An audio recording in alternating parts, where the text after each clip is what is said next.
Yep, it's a solid combination for Polaris already. We've seen Force's Mars do a lot of work before. You've got solid setup with the Shadow Demon. You have a great sort of a Dispel to kind of keep that Spirit Breaker locked in as well. And the slow effect's really good against that, keeping him kind of preventing him from just charging around doing what he wants. So you have a lot of ways of already stopping that Spirit Breaker from being as big of an issue, especially towards that late game. If you manage to get the Ags and the Shadow Demon, that helps a lot in that matchup as well. And I love what Polaris is doing. They just get the Ember Spirit for Lelouch once more on mid, so you've got a natural counter to the TA. You can burn through refractions. Laning phase isn't the worst. It's also not exactly the most run over lane, although that tends to be Ember favored in an equal matchup.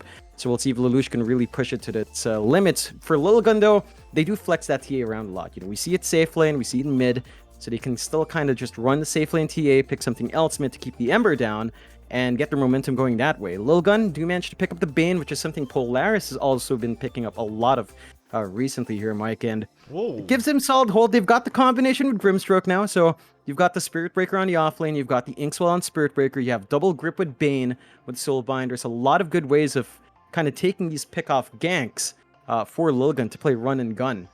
And they are kind of lacking in wider AoE control in comparison to Polaris. They've got the Mars, they've got Arena, they can kind of lock in an area a lot better, but if Lilgun can protect the Bane, ensure the Fiend's Grip's just not going to be cancelled off. Polaris does have some reach to stop that grip from Bane. Like, they've got Shadow Demon, they've got the Ember, and to an extent the Mars. But we have seen games where if a well-positioned Bane is in play, that grip just ruins one hero on the enemy team. So I think that's something Polaris has to be very cautious about here. Oh, absolutely. I mean, that's assuming it's not two Fiend's Grips, and then you've got a real problem on your hands here for Polaris. But we'll see how they deal with it. I mean, they've got their fourth pick to come up now. Still very unsure as to where this TA is going to go. I mean, you kind of pointed out already that it's arguably going to be a safe lane TA now that you are up against the Ember. Much rather not have to go into that matchup if you are the TA. The Polaris still go into a bit of reserve time for this fourth pickup. I mean, they are lacking what appears to be a POS 5, maybe even just a POS 4 to go with the Mars. I think the Shadow Demon Mars combination in the offlane is already quite strong in the sense that you can set up with Disruption into the Spear. Though I suppose they could change it up, but for now they're going to go down the Spectre route. John, again, I haven't had the pleasure of casting for quite a while now. Has Spectre suddenly made a reappearance in the meta? Have I missed something? Not in particular, no. You know, it's still kind of in the same spot. You can still kind of go for the Ags build up, play that momentum-based hero you want, scales into late game. I think if you consider perhaps a TA being the win condition of Lilgun, so assuming it's a TA safe lane, Spectre can certainly handle it towards the late game, especially once you have maybe your Scotty up with all of those stats. It's going to be hard to just burn through the Spectre really fast. You do have good ways of burning through refraction already on the Ember. I think when it comes down to the lane matchup, Polaris is expecting as well. Spirit Breaker up against Spectre, it can still be aggressive for a Spirit Breaker, but the Spectre can kind of play it safe. Just use the dagger to form creep wave, or use the dagger to run out. Spirit Breaker can charge you across the map, so even if you try to haunt, it can be hard to just shake off the Spirit Breaker. Dodging that way might be a bit harder down the line for Natsumi. But I think what Polaris has here is that they've got very fast momentum on Mars and Ember. They just want something that can farm up, hit the same sort of item spike, same sort of power scaling to the late game as the TA can. Spectre's one of those heroes that lets you do that, and you have a lot of ways of protecting that Spectre. Just having a Shadow Demon around ensures that as long as the SD is not caught, you have the disruption to stop a grip, you have the disruption to stop any sort of jumps on the Spec. And considering how tanky the Spec is, taking one piece of control away like that should be enough to ensure Natsumi can just work in those fights or escape if he needs to. And final pickup is going to be the Lycan to come out from Lilgun. So we're going back to these kind of drafts, Jonathan. The very fast-paced push kind of lineup here for Lilgun. You know, I was going to say maybe they're lacking a bit of team fight, but you've got a Spirit Breaker, you've got the Grimstroke, you've got the Bane. It seems like they just needed to get it all together. The Lycan out though, John, does that instill confidence in you? And where is it laning? Is this a safe lane Lycan, or are they potentially going to throw it mid? I think that's going to be safe lane. They could run the TA mid here. The matchup against Ember is not great. Lycan mid just doesn't feel like you do much against the Ember. And Polaris do go with the Tide Hunter as well. So it looks like we've got a pause 5 Tide for CML. Xavius is actually taking the Shadow Demon. All right, so it's Force Tide and Xavius Mars. We've got the pause for Mars, which we haven't seen in a long time. 423 is running Lycan. There's that flex that you talked about, Mike, so they could still run 423 safely in Lycan. I think that's definitely going to be the case. Mid TA for Sanctity. Matchup against Ember, against not the best, but not the worst as long as you have your small camp, so you can still kind of farm up. My worry with Lycan last pick is that, sure, you've got the Lycan Grimstroke combo, right? You've got the Inkswell and the Wolves, which we know Lilgun loves to play with every single time from laning. They look to be aggressive with that potential. In this fight, like talking about that team fight you mentioned, Mike, you've got Ravage on Polaris. You've got Arena to stop the Lycan from running out, just denying a big area of control where Lycan can't leverage his move speed. I don't know if you can expect that same sort of control or impact in team fights from Lycan. They're going to have to play maybe a bit more objective-oriented on Lilgun, looking for the pickoffs, buying space for the TA to get big, and hitting a bit of a power spike by 20-25 minutes in. They've got to kind of secure early to mid-game here to kind of get their ball really rolling. Right. I mean, it's kind of hard to go against the Spectre once you go past that point, of course. And well, that and the Ember as well, right? Like, even the Ember just tends to scale very, very well, and it could be a pretty tough matchup for Lilgun, assuming they don't hit those timings. But let's get into game number 1 and see how it does all pan out. John, I suppose I didn't really get to ask you as well. I mean, it's been a while. You have to forgive me, but can we get an official JohnXFire prediction? Can I ask you the hard question, Jonathan? Who's got the better draft going into game number 1, Jonathan? This is a tough one, because you mentioned it at the start. You know, if Lilgun has the TA, if they have the Lycan, if they have the Grimstroke, these are key heroes in their draft every single time. They tend to make it work. I've talked against this sort of lineup from Lilgun a lot. You know, I'm like, I point out their strengths, but overall, I feel like the enemy team has a better draft. Lilgun still works through the weaknesses. I'd say, by gut feeling, Lilgun. By draft, I'd say Polaris is having a better draft. But you never know. Lilgun, it's a team that surprises you. They've taken a game off Polaris in the DPC. If there's any team to kind of pull this sort of aggressive draft off, it's definitely Lilgun. Okay, fair enough. We'll see how it does pan out. I mean, for now, I imagine Polaris, they'll be a little bit more slow with these bounty runes, not looking to contest them, as you haven't really got the stronger level 1 draft. I'm sure Lilgun would be more than happy to force a fight if they could, but looks like they're just going to go ahead and secure those top bounty runes, and Polaris probably just going to go for the bottom side. Pretty standard kind of stuff. More interested to see how these lanes break out, of course, as it does feel like Lilgun are going to be very, very reliant on being able to win out these lanes to try and hit that timing they're looking for. Though, to be fair, with Polaris, you're probably looking at the same thing, because if you don't win out those lanes, or even at least even them out, chances are you're probably just going to get run over this game 1. You certainly do have to stop the bleed out in the laning phase for Polaris, because that's where Lilgun's really strong. You have to remember as well, right? When you're running the Spectre safe lane, laning presence of that hero is just not great. And you look at what Lilgun has in that off lane. They've got the Spirit Breaker, they've got the Bane. They've got good control, they got good trading potential here. Spirit Breaker's really tanky. Bane, as you know, Mike, Brain Sap just lets you win out a lot of right-click trades as well. So they can apply that early pressure onto Natsumi. And sure, you've got a Shadow Demon here from Mavis. You can play around with Disruption, play around with Shadow Poison once it's up, but you don't have a naturally aggressive play here. Like, you can kind of just disrupt to stop some last hits. Until level 2, level 3, it's not the comfiest for a Shadow Demon to buy space, and you're already seeing Natsumi drop fairly low here from just trying to clear out that first wave. Certainly so. I mean, it's very, very hard to try and lane into this. They even get the Courier now of Mavis, so Sentry Ward going to be removed here for Polaris.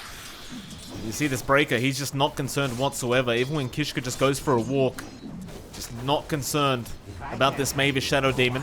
Still, we'll have a look at the other lanes while we have a chance. Of course, mid lane, Lelouch, he's copping a fair bit of damage here from Sanctity. Does manage to back off and is still pretty far ahead in terms of CS. In terms of HP, though, he's not looking too healthy. Yeah, and I appreciate what Sanctity's doing. Still goes for the meld level 1, so he doesn't have protection of refraction, but considering it's an Ember, that burns with a Flame Guard. So he's just getting the minus armor in, getting the right clicks in with the side blades up as well, making it hard for Lelouch to actually gap close and get that CS he wants. He's still having a good time, as you mentioned, but I don't think Sanctity's being hurt too badly here. Up there in denies, slowing down that EXP gain of Lelouch by a good amount. And as long as Sanctity still has access to that small camp, it's fine, but it is blocked off by Polaris. So even if he's controlling this lane well, without that small camp to bail back into, if he loses rune control, it's going to be hard to kind of fix that net worth gap that might come out here. Does he have a sentry on the way? Yeah, he does. So he's already kind of noticed this. He's going to sort out the D ward, and I do agree with you. I mean, for a TA, it's so important to be able to just farm up those side camps while you're in that mid lane. And well, Sanctity for now just going to go for a water rune, and we'll be able to get away with it as Lelouch not in position to try and counter that out. Well, we have a chance down to the bot lane. There is a bit of a fight breaking out right now. Force and Xavius, of course, against Ace 12 and 423. 423 falling quite low in that previous engagement, but is able to salve up and be just fine. But I've got to say, John, for a Lycan, it's definitely not the easiest laning stage in the world against the Tide. Like, it might be quite passive, but it's certainly not very comfortable here for 423. Yeah, you're not going to be able to find that smooth farm. You can't even move up your Wolves to get some CS for you, because the Tide can just punish that, drop your attack power, the Anchor Smash, and still make it hellish to find CS. I think the one advantage Lilgun does have here in its lane, Mike, is that Mars Tide is, as you said, really passive. Like, they are very tanky. They can just look to run you down, really leverage their tankiness there, but there's no natural synergy. There's no stun setup to line up a good spear. There's no minus armor stacking with Gush here. So it's really just about controlling the lane, making it as hellish as possible, and that's why you see Xavius kind of dipping into that jungle, building up some early stacks, ensuring that they've got control in that area to just build up the resources they need to snowball on Force or on Lelouch. Whoever needs that catch-up point will have access to it really easily here. Top lane, Natsumi. He's going to be just fine. Gotta tell you, John, I looked at 423's items there on the Lycan, and I saw that Sage's mask, and it just brought me right back to the Necrobook days. Oh, I mean, I think Necrobook should come back, honestly, John. You know, no. It wasn't Necrobook's fault that it was too powerful. No. I will hard disagree with you there, Mike. I remember in the Necrobook days. I know what kind of player you are, Mike. You're a filthy zoo player. Your viewpoint is not acceptable. It's not passable here. It's not counted. I'm sorry, Mike. Your opinion doesn't count. Not as bad as the Tinker players, though. And the Arc Warden players. For all you out there that play those heroes, you should be disgusted in yourselves. As Xavius going to rotate mid lane, see if he can set up here onto Sanctity. Lelouch already getting through the refraction charges. Now a nice spear back into that tier 1 tower, but Lelouch, he is getting down pretty darn low. Stroke of Fate, though, is not going to do any damage. The Flame Guard proving to be more than enough to block out that magic damage. Lelouch surviving on just a slither of HP. That's big. They're just really focused on keeping Sanctity's game down. A really good early rotation from Xavius. Not something you see too much on the Mars supports, right? But there is a lot of potential in that spear back. Just a relocation aspect of that skill is very underrated. So great push back onto Sanctity. Lelouch is still going to have a tough time in lane. Sanctity at level 5, level 3 refraction can tank up a lot more. The minus armor still melts right through Lelouch, and Flame Guard doesn't block the TA's damage off. So he's going to have to play really safe. Gonna need a bottle refill as well, but he has a lot of jungle creeps to clear out. Look at what Xavius has built up. Triple stack on the large camp, double stack or triple on the Ancients as well. A lot of farm to clear out down the line. And compare that to Lilgun, their own jungle's not really stacked up. There's a lot of sentries to keep that TA's jungle from being built up. I was just having a look at the Radiant Triangle, John. I thought you were referring to them for a second. Top lane, Mavis. He's going to end up going down here. So they do at least pick up a support kill for Lilgun, but I am very surprised that no stacks have been made in that Radiant Triangle. As now 423 is going to find himself in a bit of danger and is also going to drop. So Force and Xavius able to set up another kill, this time on the Lycan. And that generally spells quite bad news here for the side of Lilgun. I mean, you've got no stacks to go back to right now. You just lost your POS 1 carry, and I mean, you lost your POS 2 TA earlier on. It's just not a great start here for Lilgun. No, the laning phase isn't shaping up the way they want to, and this is really going to hurt their scaling. Like, the Lycan's so timing sensitive, like that Helmfie Overlord has to come out really fast. You're already at a sort of hero disadvantage up against Mars. We've seen that matchup for Lycan just not end up well. And none of your lanes are compensating for that. Like, the top lane, 11's having some good farm, but it's not really stopping Natsumi as well, despite that aggression they could pump out. Mavis has done a good job of just buying space out for that Spectre. Natsumi's still up there, 41-9, having an outstanding start. And if need be, he can clear out that jungle by himself if he does get pressured at this point. He's level 5, he's fairly tanky with the dispersion up and running. So those stacks can start to come in on that top jungle as well. And for Lilgun, they need to start getting more of the map under their control. They need to start maybe thinking about a 10-minute push on the top tower to take control of that top jungle, but with the pacing they're getting from the Lycan, that doesn't feel like it's really in the books right now. Although I say that, the Helm of the Dominator is at least coming out for 43 soon, so you will have a big creep to play with to help with that push, and you will also have the level 6 lining up there for 423.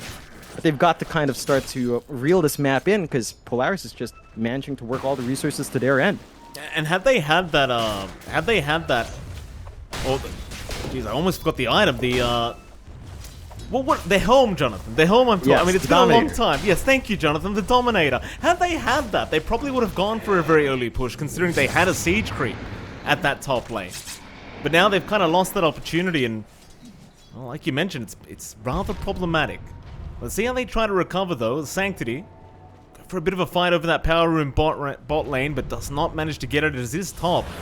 Meanwhile, top lane, Natsumi, going to be chased down here, as the Nether Strike is going to be cancelled off.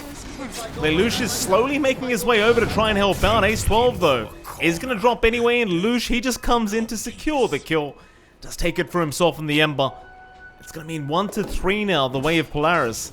I suppose for Lilgun's sake, they are still leading in terms of net worth, but that's about all they've got for them right now.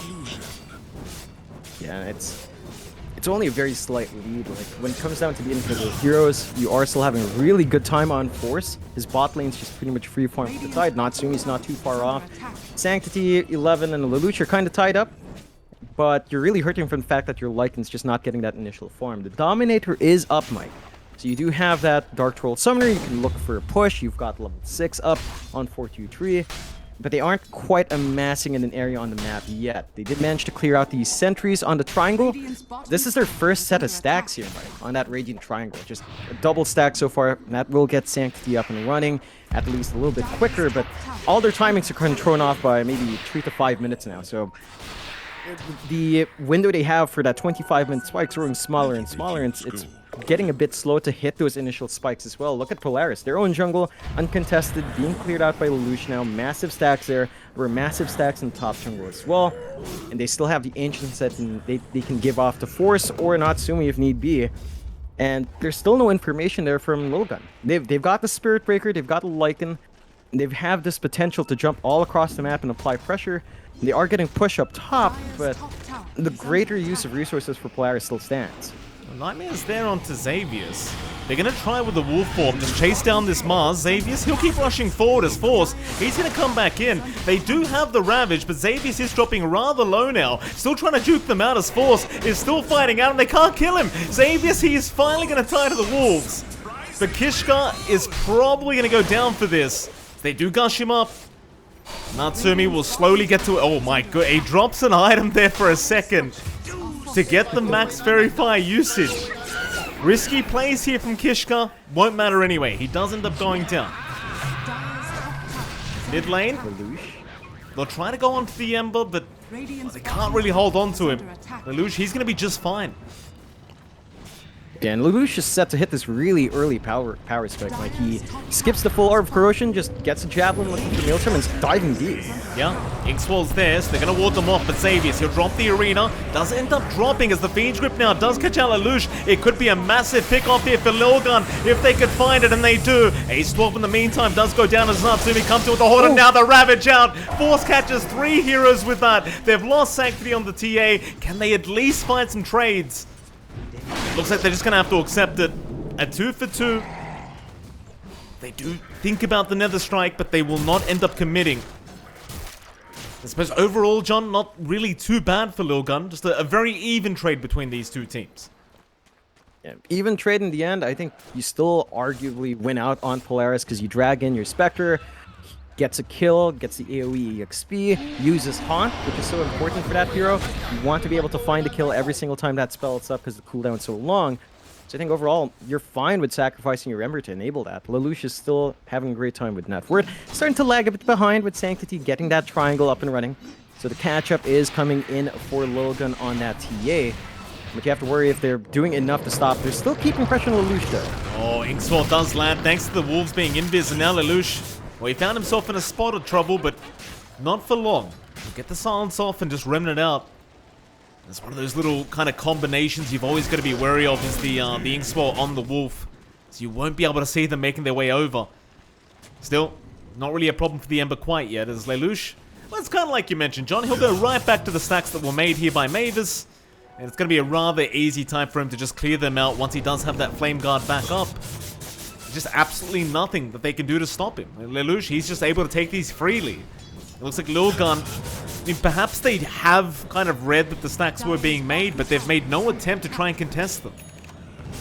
I'm just surprised with the ward positioning of Lilgun this game. They've had really defensive wards down bot. They've warded their triangle. They've been much more focused on building up their own farm for the TA compared to trying to slow down Polaris' farm on the opposite side of the map.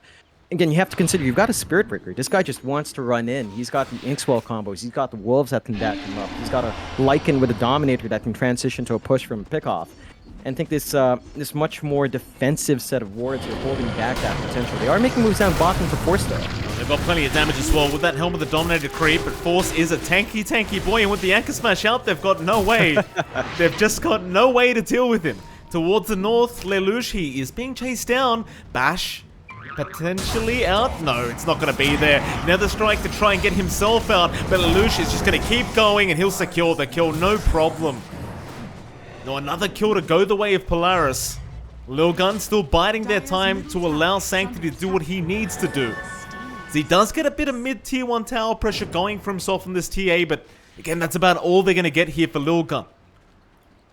Yeah, they can't quite fully commit for that push. They don't really have the bodies lined up. They're still trying to work every lane here on Lilgun. I mean, they're not playing top lane for farm, but they're still playing bot and mid and not really looking for further objectives, not looking to take over the jungle. And that move from 11 to charge in was kind of what we were looking for. Like, we did need aggression. We did need some pressure to come out, but you're not at the point where a Spirit Breaker can just solo one of the cores yet. And you could maybe try to run down the support, but going for the Ember at this point is just really optimistic. And I think Lilgun has to get that aggression off as a team. He's going to need backup of one of the supports. They will go for a smoke play, so this is maybe where we see some of that aggression come in, Mike. We'll have to try. I mean, Kishka, he's got the Fiend's Grip up. Lelouch, right nearby, but he doesn't want to get too close to break the smoke. Lelouch does have a Remnant available if need be. In the meantime, Force, he'll just keep holding that mid-tier 1 tower as they do slowly rotate into that dire triangle and see if they can find somebody. But nobody around here. From Polaris, they're going to loop around again. Helm of the Overlord now available as well, but Force is not concerned about it. They can't really make the jump on the tide. There's just no way to take him down in time. But Kishka, he's going to move in as now the charge is there. Who have they got? It's going to be Mavis on that Shadow Demon to drop. But now they've got that SP caught out, or maybe they haven't. In fact, they'll go into the backside instead. Right onto that Grimstroke. A-Swap going to drop, but they might just lose Xavius, and they do. Onto Force they go now, who still has the Ravage. Natsumi now comes in with the Horde, and there's your Ravage out. Onto 4 heroes. Onto Kishka they go. They've even taken down 11. And Kishka, well, he could try to run, but there's really no running. Polaris to win another team fight. It's like you started off great there for Lilgun. You got both supports, but after that, Force just had enough patience to wait the Haunt out. And it was just too late by that point. They just took too long to get the burst damage off. They didn't really have room for Sanctity to follow up from that charge, so he was stuck all the way in front of that mid-tier 1 of the Dire, and he couldn't gap close. He was cut off by the heroes of Polaris. So they couldn't get their big damage dealer up front. Their Lycan isn't doing enough damage by himself, Sanctity. And of course the Tide's been an issue. Oh, Sanctity, they know he's there. And, well, there's no pretty way to put it, John. He does end up going down on his own as now Ace 12 trying to make his rotation to help out, but it looks like he will be another sacrifice to the gods of Polaris, as Natsumi will take a double kill. And John, may I just add, I love the item build here from Force. The Aghanim's Rush against the Lycan, just genius. Oh yeah, it just tops that push that you can get going with Army, and really slows him down as well. Like, it just provides so much D-push. You have to appreciate the fact that the Ags timing lined up with Natsumi's Ags as well. That's a great Ags reveal on the Spectre, jumping in, cleaning up the TA. You've got that constant tempo that can come out from your pause. 1 now, despite the Spectre, you know, being known for a longer game, and they managed to catch up 1 more here. Yep, another kill into Kishka. Just nothing he can do about it. And as Xavius, I mean, you're playing Pos for Mars. You don't mind throwing out the arena just for those position 5 kills. Xavius, he'll happily take it for himself. You've got a question. When did Lilgun come online now, John? I mean, 17 minutes in, they've tried to take a couple team fights. They got the mid-tier 1 tower. I imagine their next objective should probably be the top tier 2 into Roshan. But how do you get that top tier 2 and how do you attempt Roshan when Polaris, they're just all over it? It's tough. They don't have the AoE control to really hold their position in Roshan. Ravage isn't too far off from being back up, and once that is, you don't really want to force that fight. Again, when you look at Lilgun's draft when they came in, very single target oriented, very hit and run. With a Spirit Breaker, with a grip, there is potential for a double grip, haven't really seen it. I think Lilgun's going to need to find a couple of key pickoffs before they jump in. Take out the Tide, take out the Mars, then you can maybe consider a Roche. You still have the problem of an Ember and a Haunt Spectre, but at least you take out the Ravage and Rita. So I think that's what Lilgun's going to have to look for if they want to consider the Roche at all here. They've got the Desolator up in Sanctity, so it doesn't take too long. They just need the Heroes Gone. Oh, Xavius looking for a target. Doesn't have the arena, but there's your Haunt in. Well, they're going to focus down. Into the mid-tier 1 they go. Force, he's been stunned up and silenced, but he's got that Ravage now. As Ace 12 is going to go down. It's the first target here for Polaris. You can tell Lilgun, they just do not feel any confidence to try and be able to fight back. As they're even going to have to give up their Ancient Creep now. Another 250 gold to go the way of Polaris, and they're not done. They want more. They'll move in onto Kishka with Natsumi, and that's just going to be another kill. I'll tell you what, John, right now, it's just not even close. No, it's really not. Lilgun's just not getting enough out from these trades. They are buying space out for Sanctity.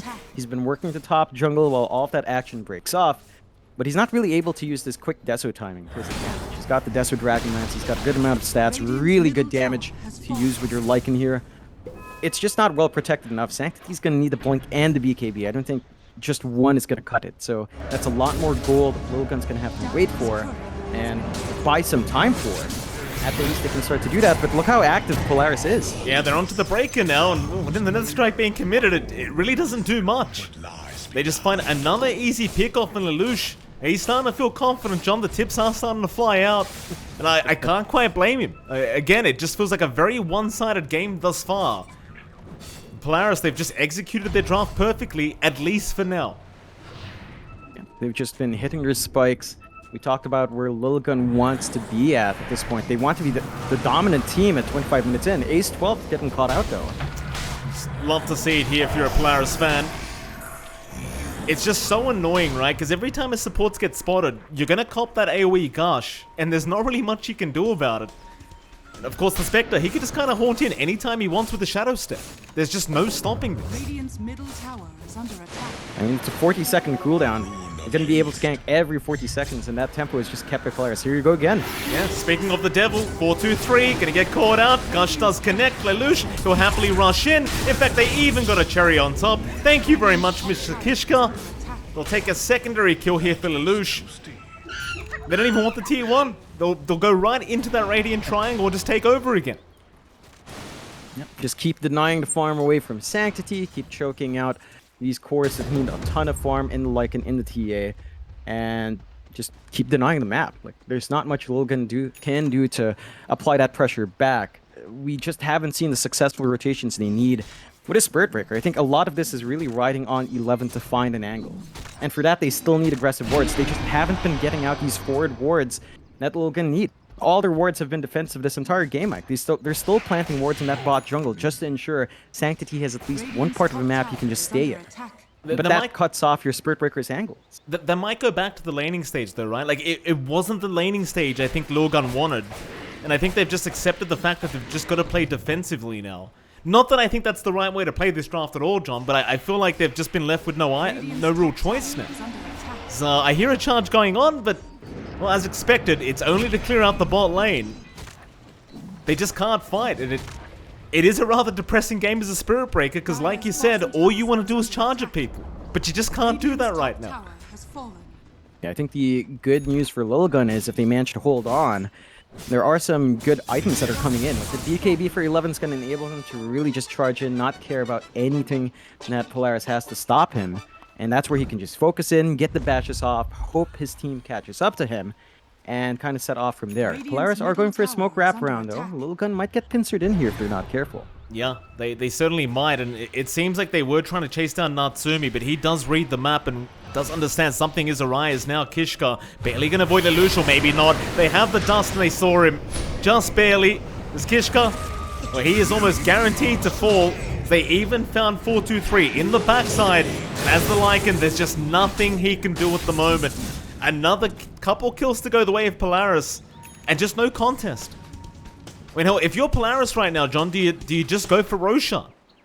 And they could. They still have Arena. They still have Ravage. There's really not much stopping them from doing Roche here. I mean, maybe there's some Wolf plays that come in when the Lycans back up. That the Wolf and Inkswell, it's still pretty strong. We've seen Lilgun kind of base off their comebacks and that. Have to be a bit cautious. 11 again being chased down by Natsumi. Look at the damage output. Just Natsumi alone, John. Going right after 11.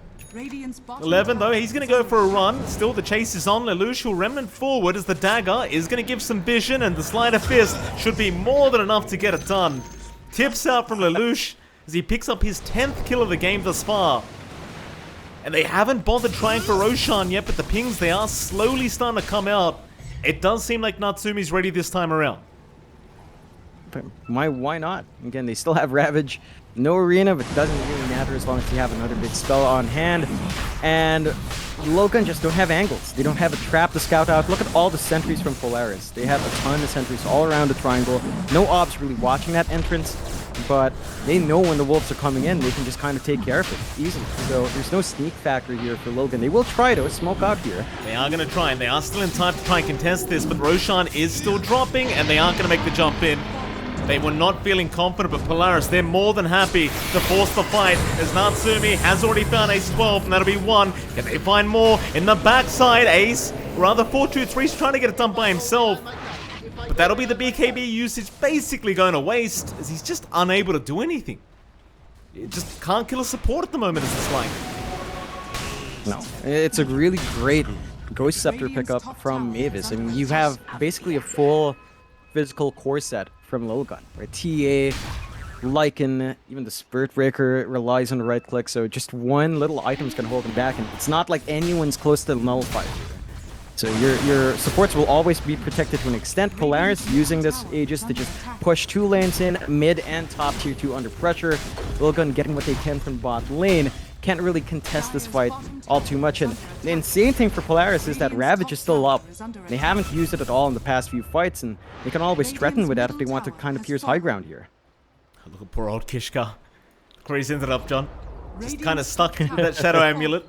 Middle of that dire jungle, as they aren't going to be able to spot him out, though Mavis is going to be under attack now. Does he drop that sentry? If I go in, I might Well, die. he If won't. I go in, I might Leave die. Kishka be, just doesn't realize the Bane is there at the moment. I suppose Kishka's just kind of stuck there though, but no, he'll have the TP, he'll be just fine. Now look at the confidence on Force right now, John, in that mid lane. I mean, there's 5 heroes around, he has not backed off. They're going to try and move in and try to punish him for this, but the Haunt is there. They might force the fight. Natsumi has committed, meanwhile Force is dropping low. Ravage is not going to fly out, he holds on to it. Do they need it though? Natsumi's still fighting. Xavier's going to jump in with an arena now. They've got Sanctity and Kishka controlled up, and now Lelouch comes in. That'll be 2 down already, as Sanctity's still trying to fight back onto the Mars. He does at least get Xavier's, but that's about all he's going to get. Onto 11 they go. The 4th target, and he will drop a triple kill here for Lelouch. John, that was without the Ravage. Oh yeah, a really good holdout from Force, really, because the BKBs were popped. In fact, the big play there was Xavier's Arena caught the TA right on the edge of her BKB fading. That's what enabled that follow-up fight, and they're still not done, just playing with that Axe and Spectre. Chains out, does connect him to 4-2-3, and Radiant's bottom they will tower chip away at the HP pool of this Lycan. That'll be about it though, they're not going to overextend. Natsumi, while he does have the Aegis up, is still relatively low, and you'd rather not throw away the Aegis for free if you can avoid it. Of course, just the siege damage here for Polaris just not that high. It looks like they'll just be forced to wait another round. Instead though, Lelouch Have a look around here, see if you can find somebody to just target. And you've always got that shadow step available if you do want to make the jump in with Natsumi. And now Lelouch will find an arcane rune. Looks like they're just going to focus down that bot tier 2 tower instead and just completely open up the map here against Lilgun. Yeah, just take away the entire remaining control of Lilgun. Up top, though. Man, it happens that fast, John. I didn't actually have a chance to get the camera there. 423, I'm guessing, got chained up and just died. Meanwhile, on the bot side, Xavier's has been targeted, but he is still alive. Sports will move in. BKB's forced out. Now the Nightmare's there, but Lelouch, he's in. He's going to help out, and there's your Ravage there from Force. Triple kill once again for the Ember. And it might be an Ultra, because he's going to go right onto 11. They'll give him the Ultra. In fact, they want the Rampage. Jump in. Sanctity going to be forced to BKB and try to fight back. In fact, he will TP back towards the base. Just deny that Rampage away from Lelouch. You can't give him that confidence, John. Not going to game number 2. You've got to deny everything you can if you're Lilgun. Oh yeah, they're holding on. They're trying. They're looking for openings. Polaris just aren't giving them an inch. And they take that fight without any sort of shadow step out from Natsumi. He didn't use it in that fight. He didn't come in. He still has the Haunt ready for the follow-up. There is a fortified to hold up high ground push. They're jumping in anyway. Oh, just no hesitation at all onto the TA, and he's just melted. Sanctity's not moving. He'll try to run now, but he's got no BKB. The 423 he does, which is why he's able to run out of there. But he certainly could not help out. Now, without a BKB and without a buyback available on this TA, they'll try one last time, it seems like. There's 11, he's going to get gushed up. The chase is on as the remnant forward there from Lelouch, and they just call it. They know they've got no chance in this game 1. They'll let it go the way of Polaris. And what a dominant victory it was, Jonathan. Oh, yeah. And a great showing out from Polaris. They give out the TA, they give out the Lycan, they give out the Grimstroke. All key picks for Lilgun. Like, this is a very... I want to say bog standard Lilgun draft that they really feel confident in. You know, they've got the Lycan Grimstroke combo, they've got double Fiend's Grip on the Bane, they've got this win condition with Sanctity's TA, but the laning phase just didn't go up to what they expected. They had a really good hold from Polaris. The offlane combination of Mars and Tide, just too tanky to actually zone out for your support, and Lycan to really do anything in that lane. The mid matchup was already pretty bad, forcing the TA mid up against Ember. I mean, there are ways for the TA to shove you out, but the Ember tends to just control the lane anyway, and he lost a lot of jungle control, right? Like, his triangle was blocked off for like a solid 5 minutes there. So stacks weren't being built up, his small camp was gone from minute 0, and Polaris just had such a great understanding of what Lilgun wanted to do to achieve their big power spikes that Lilgun could never reach it because Polaris just shut it down early on. No, certainly did, John. Of course, we'll see if they can change things up in game number 2. Maybe go for a bit more of a standard kind of draft here from Lilgun and make the game a little bit more even here against Polaris. But we'll see. Game 2 coming up in about 10 minutes. We'll see you all very, very soon.